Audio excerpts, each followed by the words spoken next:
अभिवादन स्वीकार कीजिए ब्रजेश मिश्रा का। और आप देखना शुरू कर चुके हैं द डिबेट। बहनों भाइयों, वक्फ अमेंडमेंट बिल भारत की संसद यानी लोकसभा में प्रस्तुत किया जा चुका है और जिस तरह का बंदोबस्त भारतीय जनता पार्टी ने किया है, ऐसी उम्मीद जताई जा रही है कि बाजी पलट दी गई है और बीजेपी ये गेम जीत रही है और लोकसभा में इसका पास होना लगभग तय है। बस कुछ चंद लम्हों की बात है। आज चर्चा इसी विषय की। बहनों भाइयों, पूरा विपक्ष जिस पर उम्मीदें लगाए बैठा था, जिनसे बिना बात हुए उन पर दांव लगाए बैठा था और जिनसे बहुत बड़ी आस थी विपक्ष को, वो आस टूटती नजर आ रही है।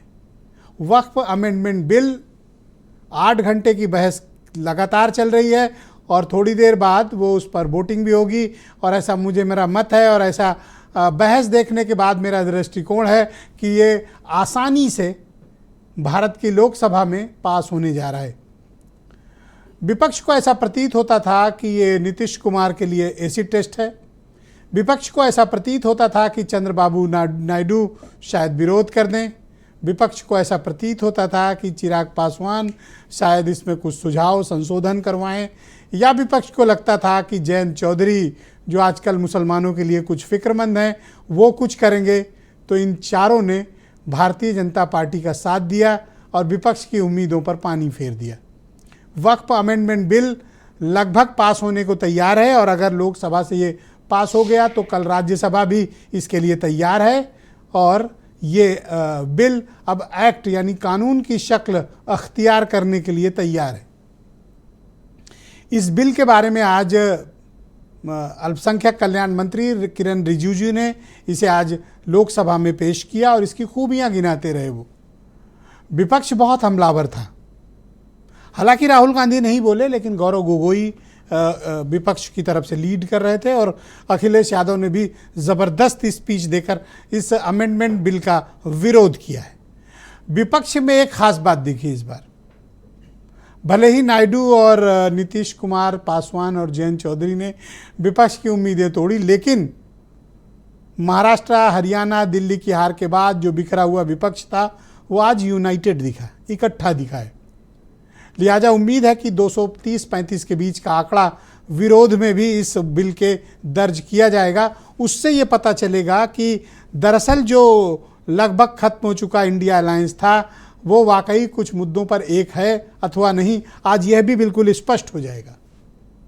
उसी स्पष्टता के साथ, जिस स्पष्टता के साथ भारतीय जनता पार्टी इस बिल को पास कराने जा रही है। मैंने पहले की भी परिचर्चाओं में ये पक्ष रखा था कि बीजेपी बिना होमवर्क किए कोई काम नहीं करती है। उससे पिछली बार अनजाने में या बिना सहमति के उसने पेश तो कर दिया था, लेकिन जब नीतीश और नायडू इस पर सहमत नहीं दिखे तो इसे जेपीसी में भिजवा दिया गया था। अब जब सहमति बन गई है, कुछ क्लॉज हटाए गए हैं, कुछ संशोधित किए गए हैं, कुछ एज इट इज हैं, उन्हीं के बिना पर यह लोकसभा में प्रस्तुत किया गया। तो क्या वाकई में कानून की शक्ल लेने जा रहा है? तो यस, इस बात की प्रोबेबिलिटी बहुत ज़्यादा है कि ये कानून बनने जा रहा है। ये लेकिन इस कानून को अमली जामा पहनाने के लिए राज्यों को भी अपने साथ में लेना पड़ेगा।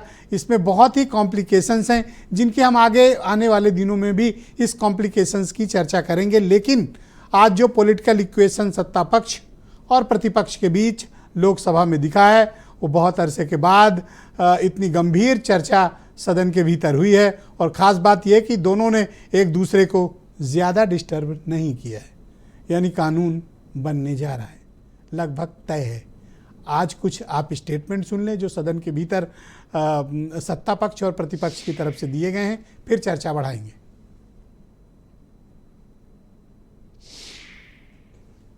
वक्फ शब्द ही इस्लाम से आया है, इसलिए हम कह रहे हैं कि वक्फ वो ही कर सकता है जो इस्लाम का अनुयायी हो। अब ये जो भ्रम खड़ा किया जाता है कि ये एक मुस्लिम भाइयों के धार्मिक क्रियाकलापों के अंदर, उनके दान की हुई संपत्ति के अंदर दखल करने का है, ये बहुत बड़ी भ्रांति फैलाकर माइनॉरिटी को डराकर अपनी वोट बैंक खड़ी करने के लिए किया जा रहा है।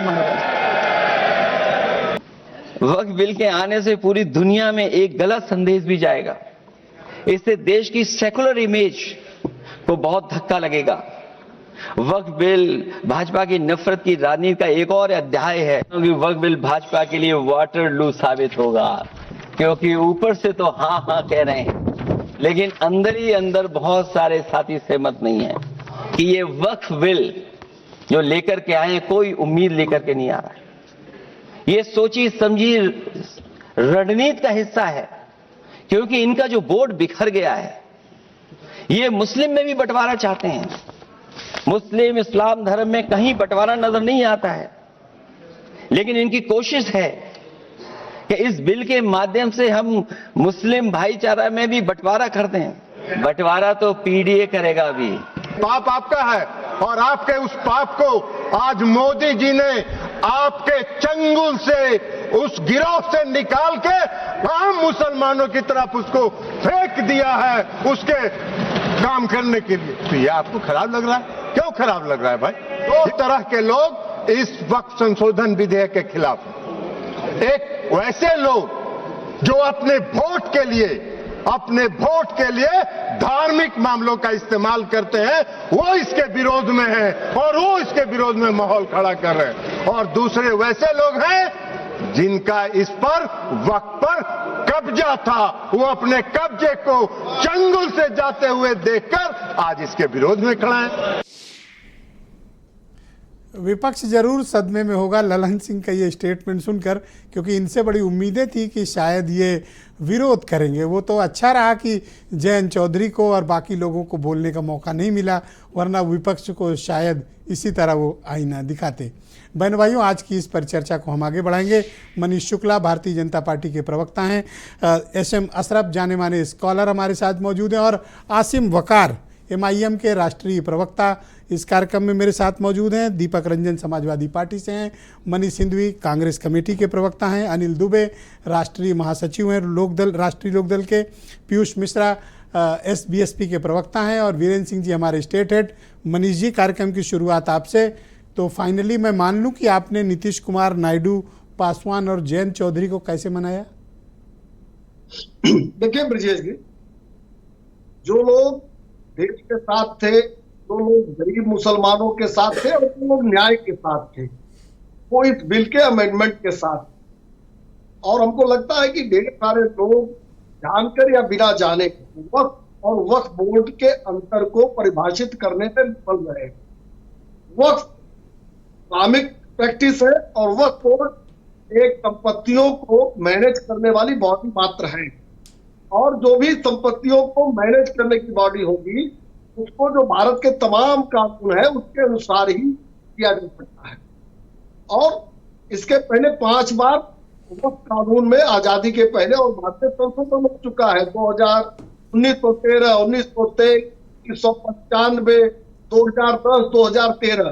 तो 2013 का अमेंडमेंट यूपीए सरकार लेकर आई थी। दरअसल वो पुष्टिकरण की पराकाष्ठा थी। एक संस्था को कानून के ऊपर रख दिया गया था। उस संस्था के द्वारा किसी संपत्ति को वक्फ करने की घोषणा मात्र से वो संपत्ति वक्फ बोर्ड की हो जाएगी, और उसके लिए देश की अदालत में आप अपील भी नहीं कर सकते। और हमको लगता है कि ब्रिजेश जी, जो भी लोग ईमानदारी से संविधान और कानून को मानते होंगे, निश्चित मानेंगे कि 2013 में कांग्रेस और कांग्रेस की साथियों ने ये पाप किया था, और उस पाप को समाप्त करने के लिए इस तरह का अमेंडमेंट आवश्यक था। विपक्ष के ही आग्रह पर जेपीसी का गठन हुआ था। जेपीसी ने तमाम राज्यों में जाकर, 25 राज्यों में जाकर, और करीब 97 लाख याचिकाएं जो सुझाव थे, मेमोरेंडम थे, इस माध्यम से लेकर उस पर संशोधन किया था। और ये कहना कि हमने नीतीश जी, चंद्रबाबू नायडू जी, जो भी न्याय के साथ था, भारतीय जनता पार्टी, एनडीए और ये सरकार कुछ क्वेश्चन आंसर का सिलसिला शुरू करते हैं। मेरा पहला सवाल है, हिंदू हिंदू एक करके हिंदुओं के नाम पर वोट मांगकर आजकल आप मैं देख रहा हूं कि मुसलमानों के लिए बहुत चिंता करते हैं, उनकी ज़मीनें कैसे व्यवस्थित हो जाएं, उनके मसले कैसे हल हो जाएं।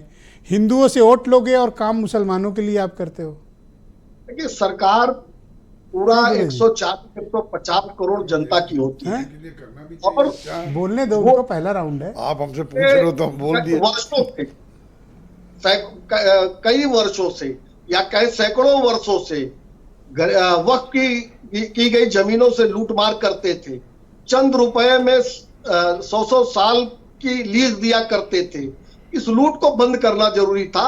वक्फ का उद्देश्य क्या था? गरीबों के लिए, मजलूमों के लिए, बेसहारा के लिए, जो बेवा है, जो निराश्रित बच्चे हैं, उनके लिए था। लेकिन आईटीओ दिल्ली से लेके मदीना मार्केट हैदराबाद तक जो लोग उस संपत्ति पे ऐश कर रहे हैं, वो कैसे बर्दाश्त कर लेंगे? चंद लोगों की इच्छा थी, कांग्रेस उनके साथ मिली हुई थी, तमाम इंडी गठबंधन के लोग उनके साथ मिले थे। और जो आरोप आप हमारे ऊपर लगा रहे हैं, अखिलेश जी के बयान को देख लीजिए, चिंता उनकी है। उन्होंने तो साफ साफ कहा। नहीं, मैं ये कह रहा हूं कि चूंकि आपको आजकल मुसलमानों से काफी मोहब्बत है, हिंदुओं के लिए कानून लाने के बजाय आप मुसलमानों पे ज्यादा ला रहे हो, ये मैं कह रहा था। नहीं ब्रजेश जी, आप बताइए ना, हिंदुओं को अलग से संविधान के अतिरिक्त कौन सा कानून ऐसा जो हिंदुओं के लिए है? ऐसा कौन सा कानून हिंदुओं के मंदिर सरकार छोड़ दे, हिंदू खुद मैनेज करेगा। आप लोग सरकार के चंगुल से छुड़वाइए जितने मंदिर हैं हमारे। जी, हमारे जो मंदिरों पर सरकारें कब्जा करके बैठी हैं, उनको खाली कराइए, हिंदुओं की मदद करिए। नहीं, तमाम जो ट्रस्ट बनाए गए हैं और वो संविधान के तहत बनाए गए हैं। राम मंदिर का जो जमहूर का ट्रस्ट है उसको ठीक। थैंक यू मनीष जी, शुक्रिया। मैं डिबेट को आगे बढ़ाता हूं, मेरे साथ जी शुक्रिया। हमको लगता है जिस विषय पर हम लोग बैठे हैं, इनमें इन सवालों को आपकी तरफ से आना चाहिए। मैं सब सारे सवाल प्रस्तुत किए जाएंगे। संविधान और कानून मेरे पास सबके लिए टफ क्वेश्चंस हैं, मैं चाहता हूं सब लोग उसका सामना करेंगे। आसिम वकार एमआईएम के राष्ट्रीय प्रवक्ता हैं, उन्हें भी मैं डिबेट में आमंत्रित करता हूं। वकार साहब, शुक्रिया आपका हमारे साथ जुड़ने के लिए। तो वक्फ अमेंडमेंट बिल लगभग पास होने जा रहा है।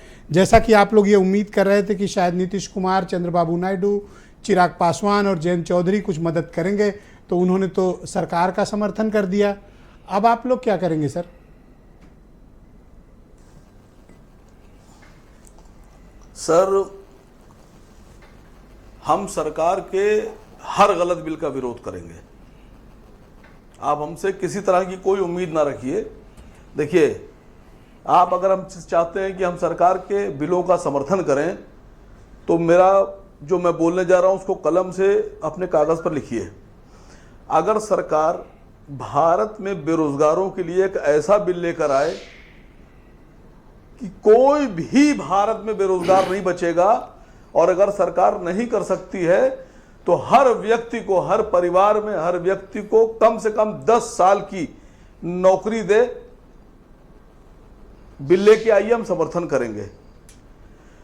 पेट्रोलियम पे जो जीएसटी ना लगाकर वैट लगाया गया है, जिससे लूट हो रही है, खाली मुसलमान नहीं, हिंदू, सिख, ईसाई, बौद्ध, जैन, सबके जेबों से जो पैसा लूटा जा रहा है, भारत सरकार एक बिल लेकर आए कि खाली बीजेपी नहीं, आने वाली भविष्य की जितनी सरकारें हैं वो पेट्रोलियम पे लूट नहीं कर पाएंगी। पेट्रोल 35 रुपए के हिसाब से बिकेगा। आप बिल लाइए, हम समर्थन करेंगे। आप बिल लेकर आइए कि हर गृहिणी को गैस 400 रुपए में मिलेगी, कोई लूट नहीं होगी, मैं इसका समर्थन करूंगा। आप बिल लेकर आइए कि जो भारत के स्कूलों में गरीबों से शिक्षा दूर कर दी गई है, कोई भी लुटेरा, एजुकेशन माफिया, शिक्षा माफिया 10,000, 15,000 की, 20,000 की फीस नहीं वसूल पाएगा। हर गरीब अपने बच्चों को हर अच्छे स्कूल में पढ़ा पाएगा।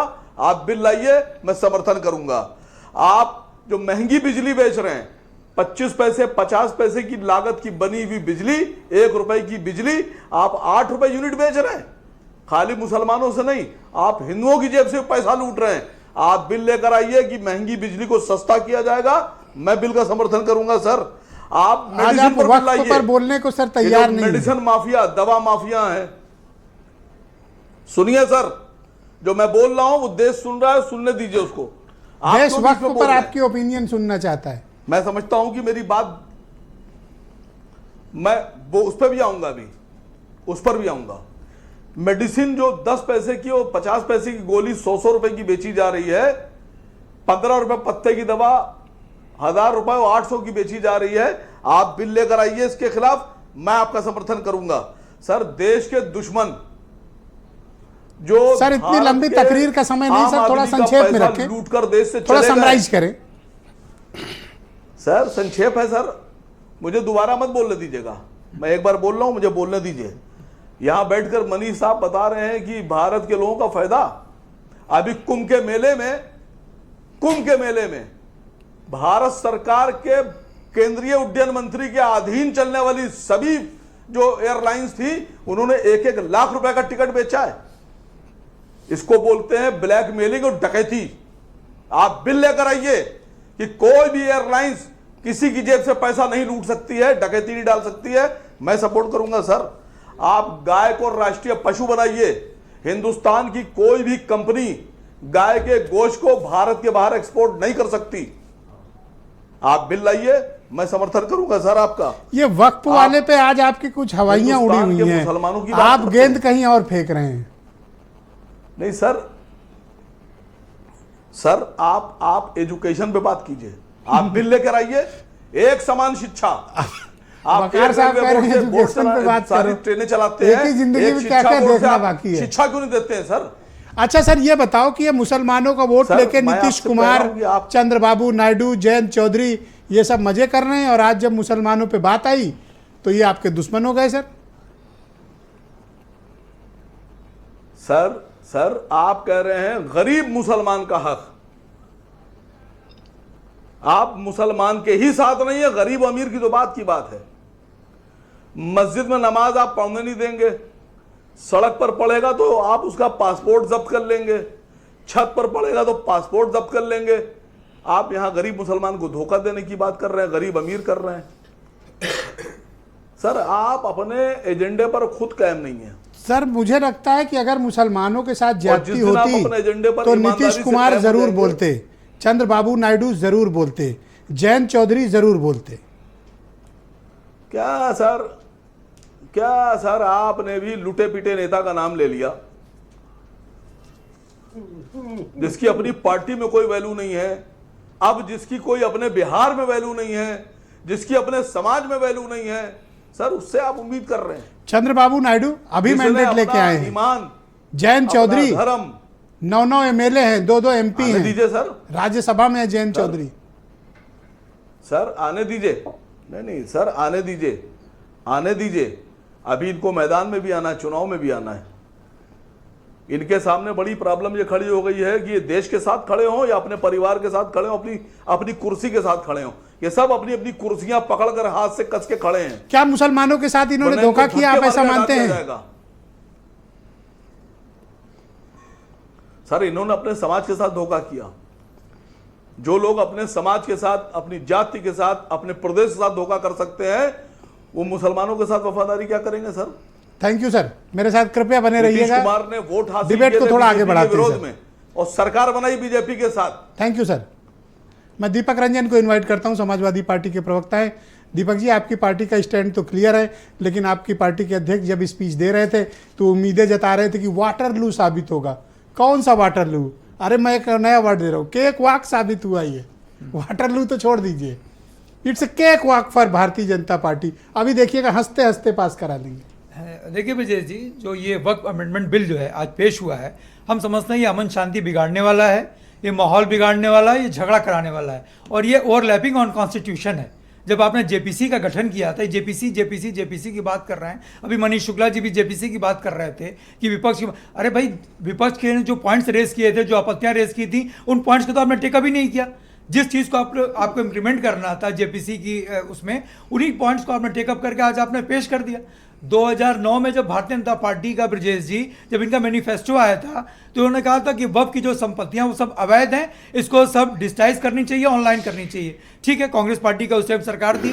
कांग्रेस पार्टी 2011 की सिफारिश को मानते हुए 2013 में इन्होंने अमेंडमेंट बिल के साथ उसको पेश किया, जिसको मुस्लिम समुदाय के लोगों ने भी उसका स्वागत किया। इवन इनके शाहनवाज हुसैन साहब ने उसका स्वागत किया था। और तो और जब 2019 में इनके तत्कालीन मंत्री थे मुख्तार अब्बास नकवी साहब, उन्होंने सदन के पटल पे इसको कहा कि हाँ, पूरे वक्त की जितनी भी जमीनें सब डिजिटाइज हो गई हैं। और 2020 में उन्होंने माननीय सर्वोच्च न्यायालय में हलफनामा दिया कि सब जमीनें जो हैं वो वक्त की सब डिजिटाइज हो गई हैं। तो जब सब डिजिटाइज हो गई तो फिर ये संपत्ति का ब्यौरा किससे मांग रहे हैं? इस संपत्ति का ब्यौरा कौन देगा इनको? तो ये देखिए 10 साल से इनकी सरकार थी, आज 11 साल हो गया इनकी सरकार की, ये तीसरा टेन्योर है इनका, तब इनको याद नहीं आया, तो फुल मैंडेट में थे, पूरी मेजॉरिटी। मुसलमानों की ये बेहतरी चाहते हैं, कह रहे हैं मुसलमानों का कल्याण होगा। और मनीष जी अभी बता रहे थे कि वक्फ होता क्या है, कितनी अच्छी बात मनीष जी कह रहे हैं। मतलब मनीष जी बता रहे हैं मुसलमानों को उनको पूरी कि भाई वक्फ क्या होता है, उनको पूरी तरह देखिए अभी जानकारी नहीं है। मुसलमान परेशान है और कि मनीष जी को उनके बारे में उनसे ज्यादा पता है। देखिए ब्रजेश जी, पहले तो ये हिंदू, आपको ये बात चिंता नहीं देती? ये देखिए, अगर मुसलमानों के बारे में वही जान लेंगे तो आप लोग क्या करोगे? हम आपको बता रहे हैं, हम कह रहे हैं कि पहले हिंदू मुस्लिम में लड़ाई लड़ाते थे ये, फिर हिंदू हिंदू से लड़वाने लगे, अब मुस्लिम मुस्लिम में लड़ाई कराने का काम कर रहे हैं। जो हमारे महाकुंभ में स्टैंपेड हुआ, आज तक आंकड़ा नहीं दे पाए, क्या वो हिंदू नहीं थे या वो सनातनी नहीं थे, उनके परिवार को उन्होंने क्या किया।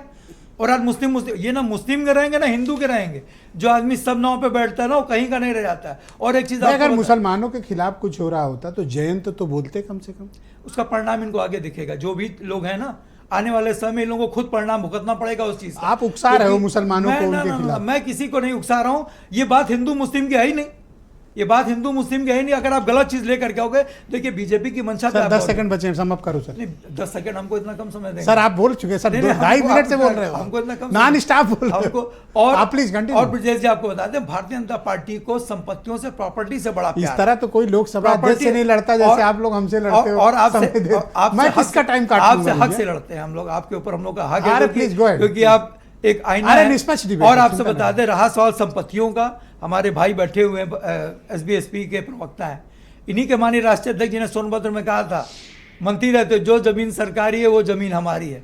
तो अब आप समझ लिए उसके ऊपर तो विचारों का नहीं तो उस पर तो कुछ तो इनकी मंशा देख। अब आप इनकी मंशा, ये कौन सी गलती है? अब ये कौन सी गलती है? ये कौन सी गलती है? मैं इनकी मंशा, मैं इनके सरकार, देखो राजभर जी को स्पेस मैं देता हूं।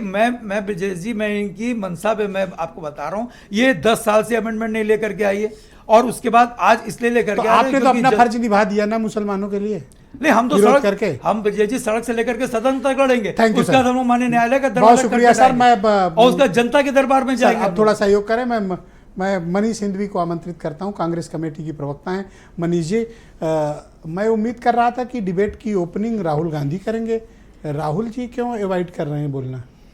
नहीं, अवॉइड नहीं कर रहे। कांग्रेस में राहुल जी या गोगोई जी नहीं, कांग्रेस पार्टी का पक्ष आना था, गोगोई जी ने बहुत मजबूती से आज रख दिया वहाँ पर। और मुझे लगता है उन्होंने अपने भाषण में लगभग सारी बातें कह दी। अगर उस भाषण को सुना जाए तो बहुत मजबूती से उन्होंने क्लॉज दर क्लॉज सारी बातें कही कि हमें किस बात पर। मुझे उसकी गुणवत्ता पर कोई डाउट, मैं तो केवल आपके लीडर के बारे में पूछा कि वो आते। देखिए, मैंने कहा कि कांग्रेस पार्टी का पक्ष आना था। गोगोई जी हमारे डिप्टी लीडर ऑफ अपोजिशन, उन्होंने बहुत मजबूती से बात वहां पर रख दी है। देखिए, सरकार की नीयत में दोष है, हमें संशोधन से या सुधार से कोई एतराज नहीं है, हमें इनकी नीयत पर है मामला। जैसे रिजिजू ने आज बयान दिया है, मैं उनके बयान को 1-2 लाइन का बयान है, अगर हमने आज यह संशोधन बिल पेश नहीं किया होता तो जिस इमारत में यानी पार्लियामेंट बिल्डिंग में हम बैठे हैं उस पर भी वक्फ संपत्ति होने का दावा पेश कर दिया जाता।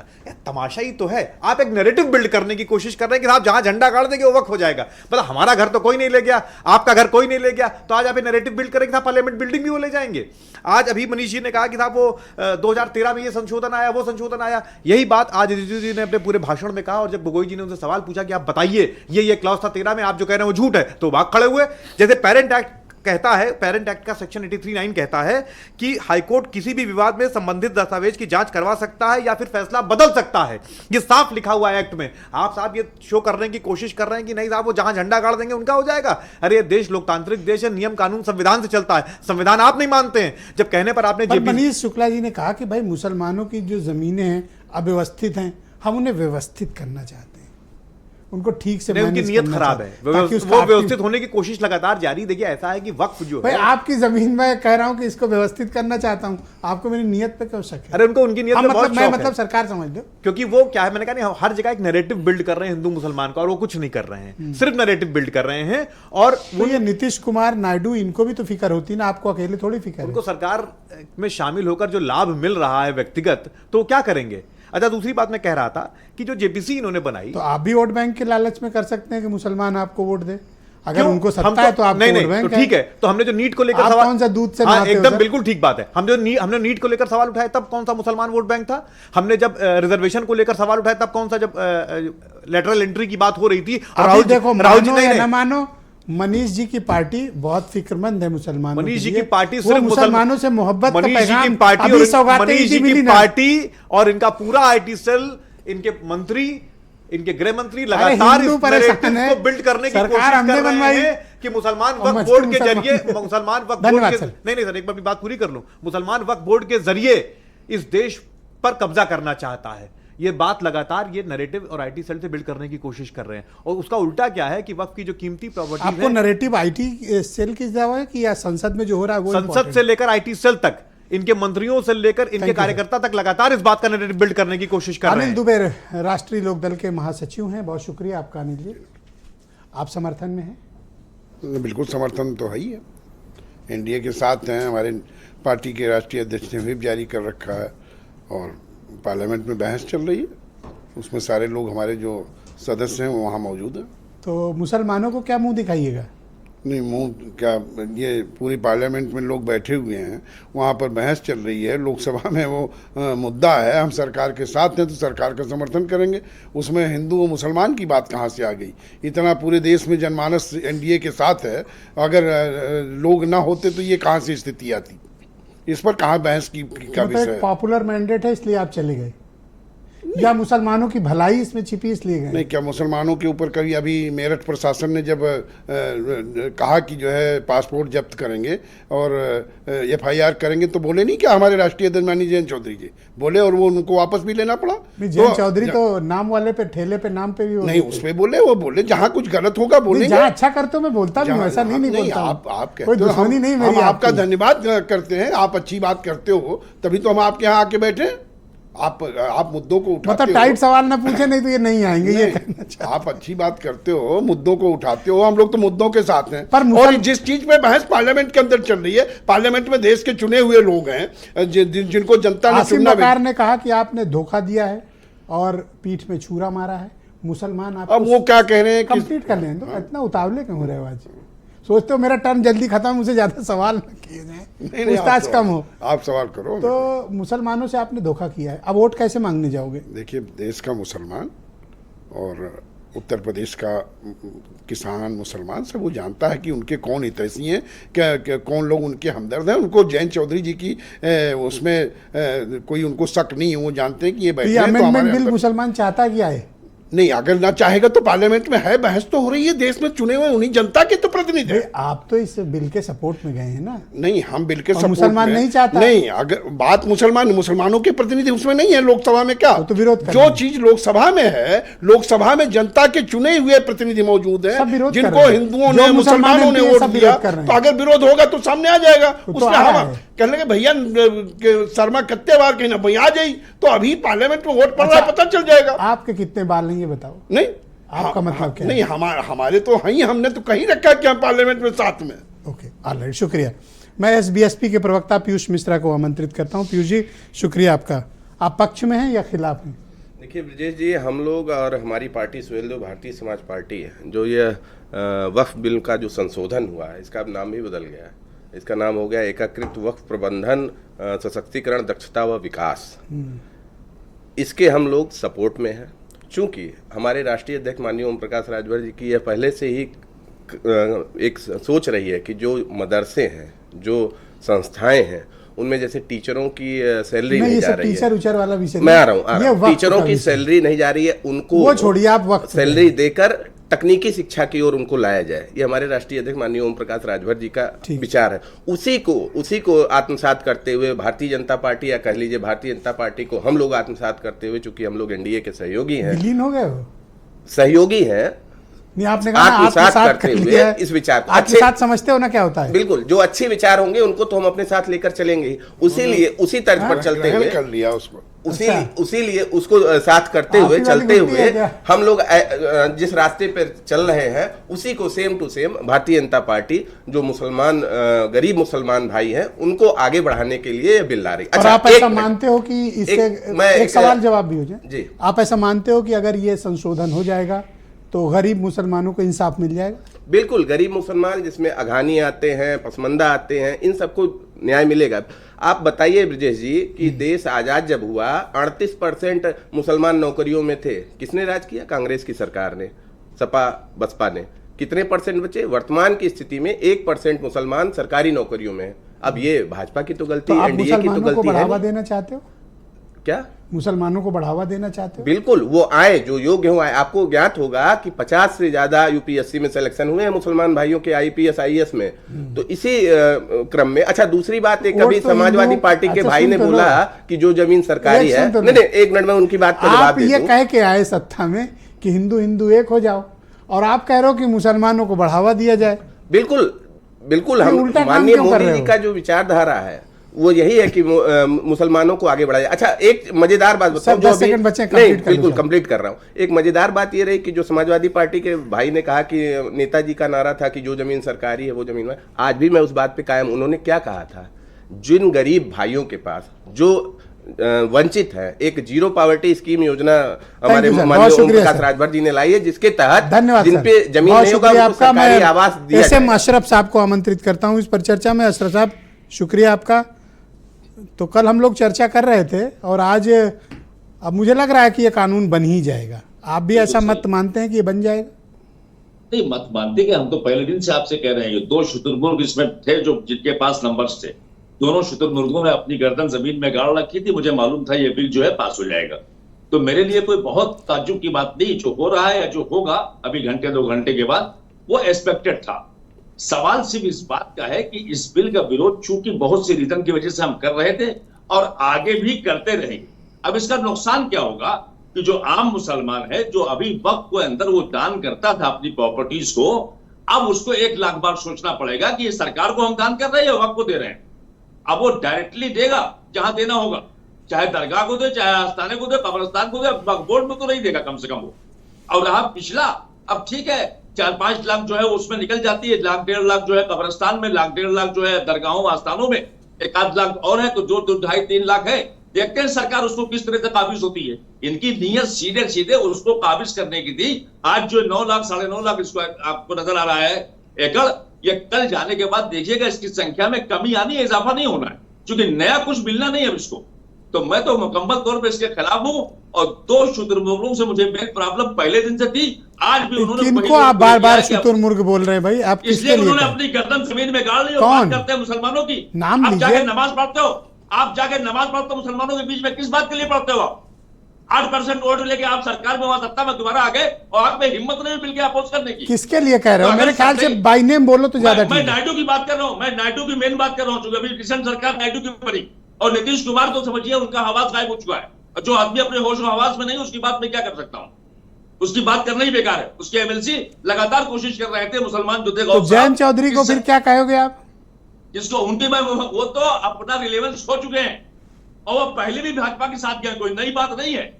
उनको सत्ता चाहिए, मतलब उनको जो वोट हो गया था। इस बिल के खिलाफ चला ये- जाए ये वही उनके- वही उनका सेकुलर खानदान है, चला आ रहा है। वही संविधान मानने वाला है, और जो इसका पक्ष ले वो खराब आदमी आपकी नजर में। संविधान की बात ही नहीं है। आप सीधे सीधे मुसलमानों को प्रहार कर रहे हो, संविधान की बात कर रहे हो। आपको हर वो काम करना है जिससे मुसलमानों को कहीं चोट पहुंचे। ये चोट पहुंचाने वाला बिल था। नेचुरल सी बात है, नंबर्स थे नहीं, जिन लोगों ने कोशिश की भाई उनका हम वो सलाम आपसे करते हैं। मोहब्बत करना चाहते हैं, पैगाम देना चाहते हैं। आपकी बिखरी हुई प्रॉपर्टीज को आप ठीक किसकी से बात कर सुन रहे तो हैं? लो सर, ये मुसलमानों आपकी के नाम बिखरी पे हुई हिंदुओं को प्रॉपर्टीज मैसेज को दे रहे ठीक से अच्छे से करके प्लाटिंग करवाएंगे। ये आप मुसलमानों उसको के स्वीकार नाम- क्यों नहीं करते हो? अरे सर, ये मुसलमानों के नाम पे हिंदुओं को मैसेज दे रहे हैं। देखो एक और किल ठोका आज हमने। आप कहां की बात करो, इतने भोले आप बन जाते हैं, मुझे ये ताज्जुब होता है। आप तो अच्छा, ऐसा लो बता रहे हैं जैसे सवाल बीजेपी करो बहुत तो बड़ी भी। हितैषी हो गई हमारी। अब कल मैंने वही पूछा था इनसे कि क्या क्या छोटा करना है, एक फेरिस्त दे दो। हाँ, आज मैं जी। कह रहा हूं भाई प्लाटिंग करा लो, मान नहीं रहे हो। सवाल इस बात का है, आप तो ऐसा बता रहे हैं जिसे बीजेपी ने बिल्कुल तय कर रखा है कि मुसलमान को बड़ा उद्धार कर देंगे। अरे हाँ। इन्होंने ये तय कर रखा है कि अगर हम सत्ता में इसी तरह बने रहे तो तुम्हारा नामो निशान खत्म कर देंगे। अच्छा एक बात ये बताओ नाम- अशरफ भाई, सुनो तो, आपको जी। कैसा महसूस हुआ जब मनीष जी ने वक्फ की परिभाषा, वक्फ के उद्देश्य और उसकी पूर्ति के बारे में जानकारी दी? तो एक वो हिंदू होते हुए देखिए वक्फ के बारे में कितना प्रेम है उनके मन में। अरे आपको भी तो पता है, अमित शाह जी को भी पता है, आज वो भी बोल रहे थे कि वक्फ क्या चीज है और ये इस्लाम में कहां से आया। तो ये तो इस बात के बारे बहुत माहिर हैं, जो चीज इनको जैसे बोलनी होती है इनको पता है क्या बोलना है, ये बोल जाए। Thank you, सवाल sir. बोलने का नहीं, सवाल नियत का है। नेक्स्ट आप राउंड कुछ में भी आपकी बोलते बाकी रहिए। ओपिनियन को सम्मिलित करेंगे। सर वीरेंद्र सिंह जी इस परिचर्चा में शामिल हो चुके हैं। वीरेंद्र जी स्वागत आपका। तो क्या ये मान लिया जाए कि ये फाइनली पास हो जाएगा? इतना बहुमत सरकार ने जुटा लिया वीरेंद्र जी? बिल्कुल बहुमत उनके साथ है और वो बिल पास करा लेंगे। ये दूसरी बार बिल आया है, पहली बार ये जेपीसी को चला गया था और कई सारी मीटिंगें हुई, लेकिन कितना संशोधन उसमें स्वीकार किया गया, ये बिल पास होगा तो लोगों के सामने आएगा।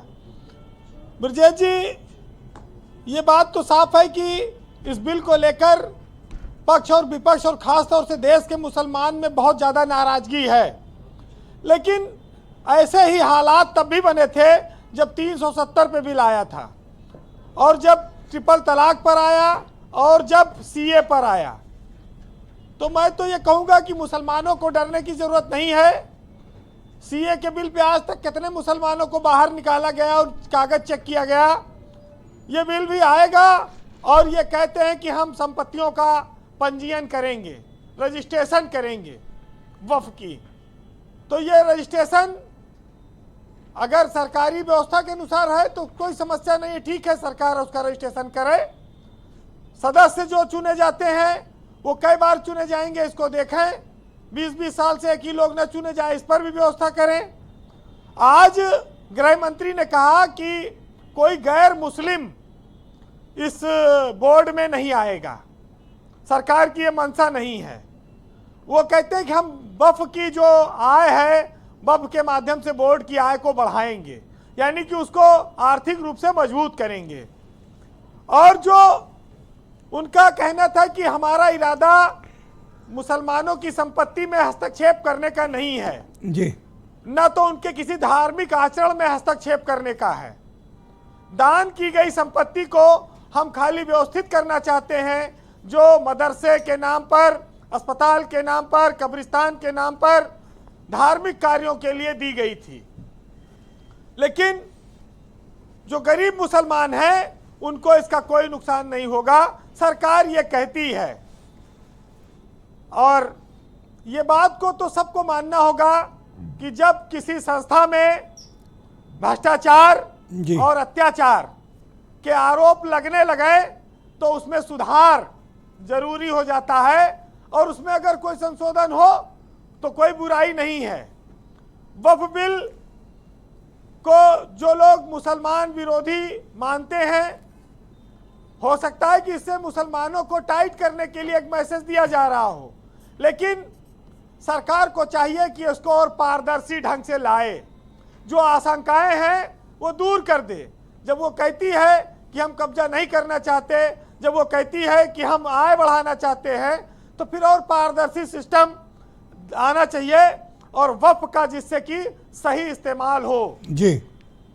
वैसे वक्फ बोर्ड कोई धार्मिक संस्था नहीं है, गवर्नमेंट द्वारा गवर्न होती है और कई देशों में केंद्रीकृत व्यवस्था द्वारा गवर्न होती है, कोई भारत में अकेले नहीं है। तो ये बात जायज हो सकती है, लेकिन हमारे देश में एक बहुत बड़ी सच्चाई ये भी है कि तमाम गरीब लोग वक्फ की ज़मीनों से अपना रोजगार चलाते हैं। तमाम गरीब लोग वक्फ की ज़मीनों पर सदियों से, पीढ़ियों से रहते आए हैं। उनके साथ अन्याय ना हो, उनकी ज़मीनें खाली ना कराई जाएं, क्योंकि देखिए, कोई भी व्यक्ति चाहकर भी हम आप किसी धर्म में या जाति में पैदा नहीं हुए हैं। ये एक प्राकृतिक व्यवस्था थी, लेकिन नीचे आकर पैदा होकर हमने जाना कि हम हिंदू हो गए, वो मुसलमान हो गए, वो ऊंच है, वो नीच है। अब उसी हिसाब से जो पद्धतियां हैं, जो तरीके हैं, धार्मिक आयोजन हैं, उनको अपनाना आदमी की मजबूरी हो जाती है। जी वीरेन जी, कंक्लूड किसी से नफरत करने की जरूरत नहीं है। ये देश प्रेम के लिए जाना जाता है, नफरत करने वालों को नहीं। तो फिलहाल आप ये मान लीजिए कि समय के साथ हर चीज में तब्दीली होती है, और अगर अच्छाई के लिए किसी बोर्ड में तब्दीली हो रही है, सुधार की आवश्यकता है, तो किया जाना चाहिए, इसमें कोई बुराई नहीं है। क्योंकि हम ट्रिब्यूनल के बजाय हर आदमी को कोई धार्मिक आड़ नहीं मिली है, वो कोर्ट में जाए। ट्रिब्यूनल भी एक तरह की न्यायिक व्यवस्था है, लेकिन उससे अगर संतुष्ट नहीं होता आदमी तो कोर्ट में जाता है, हाई कोर्ट में जाता है। वो रास्ते हमेशा खुले रहने चाहिए। वैसे ब्रजेश जी, आज जो लोगों के लेकर बड़ी आलोचना हो रही कि रालोद ने पाला बदल लिया, नीतीश कुमार ने बदल लिया, नायडू बदल गए, तो ये हर युग की रीत रही है। अनिल दुबे जी बैठे हैं, इनकी कोई गलती नहीं है, चाहे ओम प्रकाश राजभर बैठे हैं। इनके लिए ये कहा जा सकता है कि न बदली वक्त की गर्दिश, न जमाना बदला, और जब सूख गई पेड़ की डाली तो बस परिंदों ने ठिकाना बदला। तो ये सब अपन अपन ठिकाना बदले, खाली समय के साथ ये फिर लौट कर आएंगे, क्योंकि जब एक लोटा जल और मन में हजारों छल, तो कैसे होगी समस्या का हल। बहुत शुक्रिया। तो ये समझ लीजिए वही आएंगी चीजें सामने। फिलहाल सुनिएगा कि ना गीता बुरी है, ना कुरान बुरा है, ना हिंदू बुरा है, ना मुसलमान बुरा है, ना खुदा बुरा है, ना भगवान बुरा है, और भेजे में जो घुसा है बस वो शैतान बुरा है। बहुत शुक्रिया वीरेंद्र जी, आपका बहुत बहुत धन्यवाद ग्राउंड जीरो से अपना फीडबैक, ओपिनियन और ऑब्जर्वेशंस हम तक पहुंचाने के लिए। बहन भाइयों, इस पर चर्चा का दूसरा चरण प्रारंभ करते हैं। उत्तर प्रदेश में भारतीय जनता पार्टी के प्रवक्ता मनीष शुक्ला मेरे साथ तो इस वक्त मौजूद हैं। मनीष जी, जब मुसलमानों का एक बड़ा तबका, उनका एक बड़ा वर्ग इसके विरोध में है, और all India Muslim personal law board ने भी आज ओपन प्रेस कॉन्फ्रेंस करके अपोज किया कि आपने उनकी बात सुनी नहीं, तो फिर ये वक्फ अमेंडमेंट बिल क्यों? देखिए ब्रजेश जी, कुछ राजनीतिक सवालों का जवाब देना जरूरी है, और मैंने अपने पहले वक्तव्य में बिल के अतिरिक्त मैंने कोई भी और बात नहीं कही। और दुर्भाग्य रहा कि जितने लोग विरोध कर रहे हैं उन्होंने कोई तार्किक बातें नहीं कही। सच्चर कमेटी कांग्रेस ने बनाई थी। सच्चर कमेटी ने 2006 में कहा कि 80% वक्त संपत्तियां भ्रष्टाचार और घोटाले की भेंट चढ़ गई। सच्चर कमेटी तो भारतीय जनता पार्टी ने नहीं बनाई थी। साथ ही साथ एक आकलन है कि 12,000 करोड़ रुपया वार्षिक आय होनी चाहिए थी 8 लाख एकड़ संपत्ति की। 163 करोड़ रुपए केवल आय है, यानी 11,837 करोड़ रुपए की जो लूट हुई है, लूट के जो भागीदार हैं, जो उनको राजनीतिक संरक्षण देने वाले लोग हैं, वही लोग इस बिल का विरोध कर रहे हैं। अभी एक सज्जन कह रहे थे कि आखिर कहां 2013 में ऐसी बात थी कि लोग कोर्ट नहीं जा सकते थे। जी, ये सच्चाई है कि केरल के अंदर, मैं दूंगा आपको क्लॉज पूछिए, कैथोलिक चर्च है, आप शांत रहें, कैथोलिक चर्च है, उसने इस बिल का समर्थन किया है। क्यों किया है कि तमाम सैकड़ों साल, हजारों साल पुराने चर्चों पर वक्फ ने अपना दावा ठोक दिया था। तमिलनाडु में 1600 साल पुराने पूरे गांव पर दावा ठोक दिया। हरियाणा में गुरुद्वारे पर दावा ठोक दिया, और यह असीमित शक्ति कांग्रेस ने उनको दी थी। और जो अभी दीपक रंजन जी ने कहा कि 2013 के बिल को बीजेपी और शाहनवाज जी ने समर्थन किया था। दीपक जी करेक्ट कर लीजिए, शाहनवाज जी के भाषण को लालू जी ने डिटो किया था। करेक्ट हो लीजिए तब बात करिए। मैं फिर कहूंगा, ये जो लूट के माल का बंटवारा करने वाले लोग हैं, इन लोगों ने ये भ्रम फैलाया। ठीक उसी तरीके से जैसे सीए पे कह रहे थे नागरिकता चली जाएगी, अभी उल्लेख वीरेंद्र जी ने भी किया। 2 साल हो गए, एक मुसलमानों की नागरिकता गई कि नहीं गई, और अभी हमारे पास 3-4 साल समय है। इसमें भी इनकी झूठ की जो बकिया है उधड़ जाएगी। ये भ्रम फैलाना चाहते हैं। तो ये आप कहना ये चाहते हैं कि आप मुसलमानों को हक न मिले, इसके लिए काम कर रहे हैं। आप ये कहना चाहते हैं कि आप मुसलमानों के सबसे बड़े हितैषी हैं?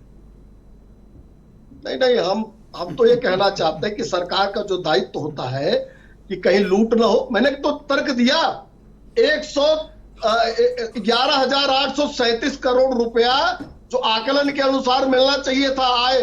थैंक यू मनीष जी, शुक्रिया। आखिर कांग्रेस की क्या मजबूरी है, और राहुल गांधी क्यों बहस से भाग गए? आप इस पे अपोजिशन की ओपिनियन लेते हैं, बोलिए भाई Deepak ji. Thank you sir. वहां के वोटरों की संख्या देखिए, राहुल गांधी की हिम्मत नहीं थी सामने। थैंक यू सर, बहुत शुक्रिया। बोलिए दीपक जी, क्या ऑब्जेक्शन थे?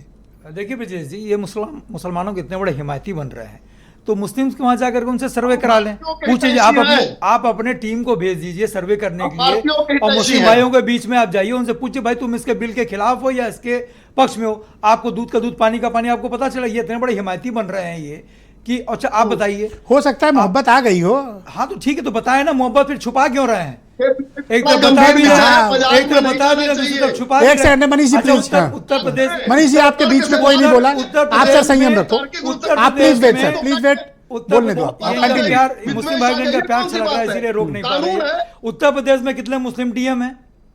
कितने मुस्लिम कप्तान हैं उत्तर प्रदेश में, इतने बड़े हिमायती हैं। और आपको बता दूं, ये जो 22 सदस्यीय जो वक्फ बोर्ड बनेगा, 22 में 10 मुस्लिम होंगे, 2 महिलाएं होंगी, बाकी सब गैर मुस्लिम। आज clarity they the home minister ने कि कोई गैर इस्लामिक नहीं होगा। अब अगर डीएम रहेगा हिंदू तो कैसे होगा, ये थोड़ा सा अच्छा ये बताइए, काशी विश्वनाथ मंदिर की जो कमेटी है, काशी विश्वनाथ मंदिर की जो कमेटी है, उसका जो पदेन अध्यक्ष होता है वो होता है, वो धार्मिक कमेटी है। देखो रिलीजियस मामला है, वक्त पे रिलीजियस नहीं है, बात रिलीजियस नहीं होता। मेरी बात देखिए, मेरी पूरी बात ठीक। उसमें इन्होंने क्या कहा है, मैं बात उसकी नहीं कर रहा, उसमें इन्होंने ये कहा कि अगर कहीं वहां का डीएम जो है मुस्लिम होगा तो पदेन अध्यक्ष जो उसका होगा या तो उनसे एक बड़ा होगा और या तो इनसे नीचे वाला पदेन अध्यक्ष होगा। जो डीएम होगा अगर वो मुस्लिम है तो भेदभाव तो खुद ही कर रहे हैं। ये देखिएगा ना, हिंदू के रहेंगे ना मुस्लिम के रहेंगे, हिंदू भी इनको समझ चुका है और मुस्लिम भी इनको समझ रहा है किस तरह बेवकूफ बना रहे हो आप। ऑलराइट, हाँ मनीष जी आप कुछ कह रहे थे, क्रॉस क्वेश्चन करना चाहते हैं, आप पूछे। नहीं, मैं क्या क्लॉज बता दें 2013 वाला, खैर वो नहीं बता पाएंगे, मैं बहुत दूसरा राउंड थोड़ा शॉर्ट होता है तो मैं सीधे बात पर आता हूँ। ये सच्चर कमेटी की बात कर रहे हैं, जो कह रहे हैं लगातार झूठ है। सच्चर कमेटी की किसी भी रिकमेंडेशन को शामिल नहीं किया गया है इस वक्फ अमेंडमेंट बिल में। इसमें नहीं एक बात, दूसरी बात, इनके 4 झूठ भी मैं यहां पर क्लियर कर देता हूं। यूपीए सरकार ने जमीन वक्फ को दी थी, इनका झूठ था। सच क्या है कि ये पूरी तरीके से गुमराह करने वाली बात थी। केंद्रीय मंत्री से जब कहा गया तो इसको साबित नहीं कर पाए। दूसरा झूठ जो इनका है कि वक्फ ट्रिब्यूनल के फैसले के खिलाफ आप हाईकोर्ट नहीं जा सकते हैं, ये पूरी तरीके से भ्रामक है। पेरेंट एक्ट का क्लॉज 83 कहता है कि आप जा सकते हैं। झूठ है कि पुराने एक्ट के मुताबिक वक्फ बोर्ड में महिलाएं शामिल नहीं होंगी, जबकि सच ये कि 1995 में ही ये क्लॉज कर दिया गया था कि महिलाएं शामिल रहेंगी। चौथा झूठ, वक्फ संशोधन बिल पर बनी जेपीसी में हर पक्ष को सुना गया, जबकि यह है कि माइनॉरिटी की किसी भी मीटिंग में वक्फ पर कोई चर्चा ही नहीं हुई। देखो बीजेपी ने कितना शानदार गेम खेला है कि कांड वो कर रहे हैं और सफाई आप दे रहे, झूठ फैला रहे हैं। लश्कर भी तुम्हारा है, सरदार भी तुम्हारा है, तुम झूठ को सच लिख दो। पॉलिटिक्स एक गेम है, आप समझो। गेम नहीं है, ये एक फेक नैरेटिव बिल्ड करने की कोशिश कर रहे हो। देश समझ गया है, वो गेंद उछालते और आप भागते हो तेजी से गेंद की। ये 10 साल में इस देश ने समझ लिया है कि इनको झूठ फैलाने की आदत है। वो अब नैरेटिव, फेक नैरेटिव के फूट रहे हैं। ऑलराइट, अनिल दुबे जी मेरे साथ, मैं लास्ट में समय दे दूंगा मनीष जी, समय बचेगा प्लीज वेट। मैं अनिल दुबे जी को इन्वाइट करता हूँ। दुबे जी, तो फिर माने कि ये मुसलमानों के हित में जब इतने फायदे बता रहे हैं मनीष जी की 11,000 करोड़ रुपए का फायदा होगा, तो मुसलमानों को पैसा बट ही जाएगा 11,000 करोड़। जब बिल लाए हैं, जब बता रहे हैं तो भारतीय जनता पार्टी के प्रवक्ता हैं, वो सरकार का पक्ष रख रहे हैं, तो गलत क्या बता रहे हैं जो बता रहे हैं। और सबसे बड़ी बात, तो हम लोग यहाँ बहस कर रहे हैं, बहस तो वहाँ हो रही है पार्लियामेंट के अंदर। अगर देश उनके साथ है तो वो बिल पास हो जाएगा, और अगर वो देश के ही चुने हुए प्रतिनिधि वहाँ पर मौजूद हैं, वो सारे लोग उस पर बहस कर रहे हैं, अगर उनके साथ जनता ना होती तो कहाँ से वो जीत करके आती। और जब देश के चुने हुए प्रतिनिधि जिस पर बहस कर रहे हैं, वो उसका हम लोग इंतजार कर ले, उसका हम लोग इंतजार कर। दोस्ती के नाते एक सलाह दूं? नहीं, आप कोई भी सलाह दे दें, उसमें क्या दें सलाह? 2 नाव की सवारी ना करो दुबे जी।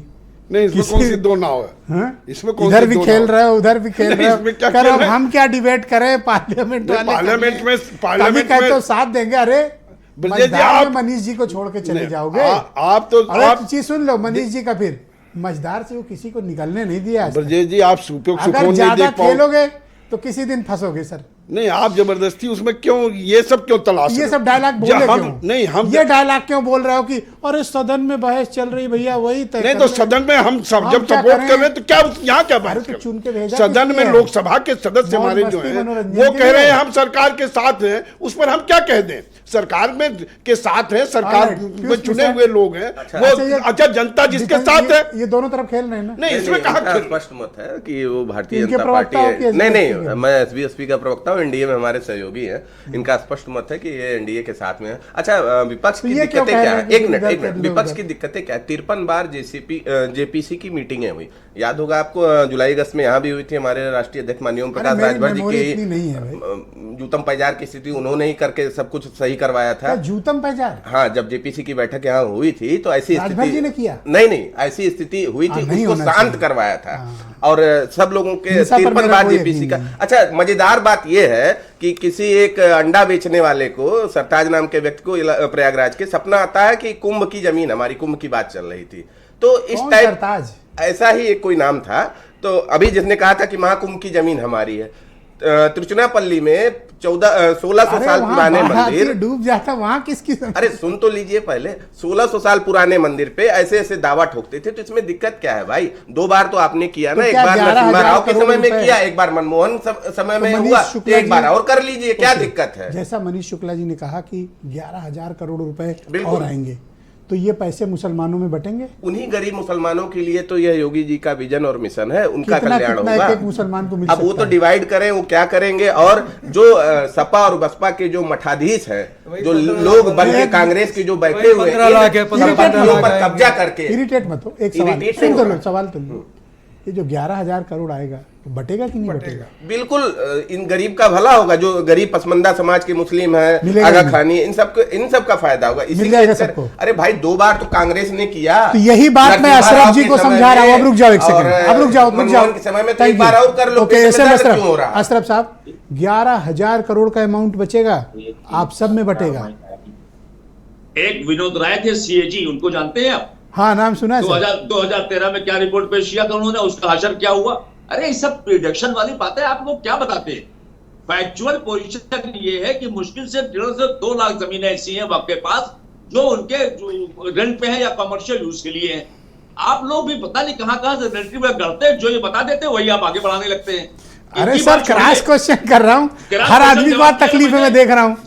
अनिल दुबे तक एतराज कर रहे हैं, सवाल न पूछो। जवाब दिया मैंने ना, विनोद राय को जानते हैं ना, सीएजी में सारा खेल इनका था, क्या हुआ उसका? काटने को दौड़ रहा है यार घर, कोई जरा सा सवाल कर लो बस। ये इस तरह की बातें करते हैं, आप इनको समझिए कि इनका काम ही यही रह गया। लेकिन एक बात याद रखिएगा, जो ये कहते हैं बार बार कि कोर्ट नहीं जा सकते थे, बिल्कुल गलत बयानी है। ट्रिब्यूनल के फैसले को हाई कोर्ट, अगर ये बिल, अशरफ साहब सुनो, अगर ये बिल मुसलमानों के खिलाफ होता तो मेरा दावा है कि अनिल दुबे जरूर बोलते। देखिए अनिल देबू तो बहुत दयनीय स्थिति में है, इन पे ज्यादा टिप्पणी में नहीं करना चाहता। ये कब इधर जाए कब उधर जाए, इनके बारे में बड़ा कहना मुश्किल है। और जब इधर आएंगे तो इधर के हिसाब से बोलेंगे, या आपके चैनल पे नहीं बोल पा रहे आज भी किसके साथ है ये? नहीं, आपको क्या आपको दिखाई नहीं पड़ रहा है? क्या आपको दिखाई नहीं पड़ रहा है कि एनडीए के साथ है? नहीं, आपका पार्लियामेंट नहीं देख लो क्या? नहीं, आप लोकसभा की कार्रवाई देख लो, आप मीडिया में खबरें देख लो। हमने व्हिप जारी कर रखा है, इसके बाद भी आप बहस। धन्यवाद। आपको दिखाई पड़ना चाहिए, इसका मतलब आप पढ़ते नहीं हो, पढ़ लिख के आया करो यार। आप तो बिल्कुल ढुलमुल रवैया रखते हैं। नहीं, आप पता नहीं हम ढुलमुल रहे कि आप ढुलमुल हो, आप ढुलमुल बात कर रहे हो। मत लड़ो भैया, दुबे जी से दोस्त है हमारे, ऐसा मत करो यार, रुक जाओ। हमारा स्टैंड बिल्कुल क्लियर है, हमारा स्टैंड हमेशा दिखाई पड़ता है। आपसे आपके सर्टिफिकेट की हमें जरूरत नहीं है, हमें उत्तर प्रदेश का मुसलमान जानता है कि हम उसके हितैषी हैं। आपके सर्टिफिकेट का, आप अपना सर्टिफिकेट क्या है आप मुसलमानों के? आप नहीं बोल पाएंगे। एक सेकंड रुको।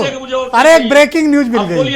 अरे रुक जाओ अशरफ भाई, क्या हैं आप मुसलमानों के? नहीं, क्या हम उनके हितैषी हैं? ये वो जानता है। उसी रफ्तार नहीं, बिल्कुल उसी। अब वो रफ्तार जब निकल रही तो निकल गई। क्या बोले थे? अब वो जो सर्टिफिकेट दे रहे थे, हमें उनसे सर्टिफिकेट की जरूरत नहीं। क्या थे आप मुसलमानों के? क्या हैं? क्या हम हितैषी थे? हितैषी हैं। वो मुसलमान जानता है कि हमारे हितैषी हैं। चौधरी साहब के परिवार के, किसानों के नहीं, भैया मनीष भी हितैषी है। एक सेकंड रुक जाओ, आप ये बताइए ब्रजेश जी, जो केंद्र सरकार की और उत्तर प्रदेश सरकार मनीष शुक्ला की बारी है, उनको बोलने दो। किसानों के नहीं, सभी के हैं, और जो सरकार की योजना है सभी वर्गों को मिल रही है।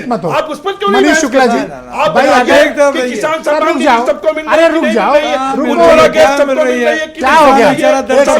मकान सबको, आप कहिए कि किसानों के हितैषी नहीं है, हमारे साथ। अरे रुक जाओ, हमारे साथ आइए, अरे सर रुको, आप मानो बात। ओके मनीष शुक्ला जी, आप मुझे बताओ सर, एक सेकंड। मनीष शुक्ला जी, जमीन सरकारी, ये तो आपके दोस्त कह रहे हैं मुसलमानों के सच्चे हितैषी तो यही हैं, तो सर ये तो आप लोग डबल गेम खेल रहे हो मनीष शुक्ला जी। बिल्कुल, वो भी हितैषी है और भारतीय जनता पार्टी भी निरपेक्ष भाव से सभी भारतीय जो लोग हैं उनकी हितैषी है। जो लूट हो रही थी उसको रोकने के लिए ये अमेंडमेंट बिल आया है। इस बिल का असर मस्जिद, ईदगाह या किसी धार्मिक स्थल पर नहीं पड़ने वाला है। ये लोग भ्रम सीए की तरह फैलाना चाहते थे। तमाम बातों का गृह मंत्री जी ने जब मुसलमानों के हितैषी हैं या नहीं बोल दिया है, तमाम झूठ गृह मंत्री जी ने आज बोल दिया। फिर और अखिलेश और एक भी ब्रजेश जी कि अखिलेश जी ने सदन में कहा कि गौरव गोगोई जी हमारे साथ तो नहीं है। नहीं तो मुसलमानों के हितैषी आप खाली इन्होंने सुना इंडोर्स कर रहे हैं। पहले मैं पूरा डिटेल बता दूं, अखिलेश जी ने कहा बुलवाइए कि उनसे, हमारे पहले बोलो, बोलो, साथी चलो, बोल बोलो। रहे थे, वो कहाँ हम उनके साथ वो कह रहे हैं कि विरोधी है। धन्यवाद। डिबेट ओवर सर, बहुत शुक्रिया आप सभी का। सर बहुत बहुत धन्यवाद आप सभी का, बहुत शुक्रिया कि आप सबने अपना मूल्यवान समय आज की परिचर्चा के लिए निकाला। और बहनों भाइयों आप सबका भी बहुत शुक्रिया। अगले 2 दिन तक ये मुद्दा छाया रहेगा और पूरे देश भर में, लेकिन मुझे ऐसा लगता है कि ये बिल अब कानून की शक्ल अख्तियार जल्द ले लेगा, जब लोकसभा राज्यसभा से पास होने के बाद प्रेसिडेंट अपनी मुहर लगा देंगे। बहुत शुक्रिया, धन्यवाद, नमस्कार इस परिचर्चा को देखने के लिए, धन्यवाद।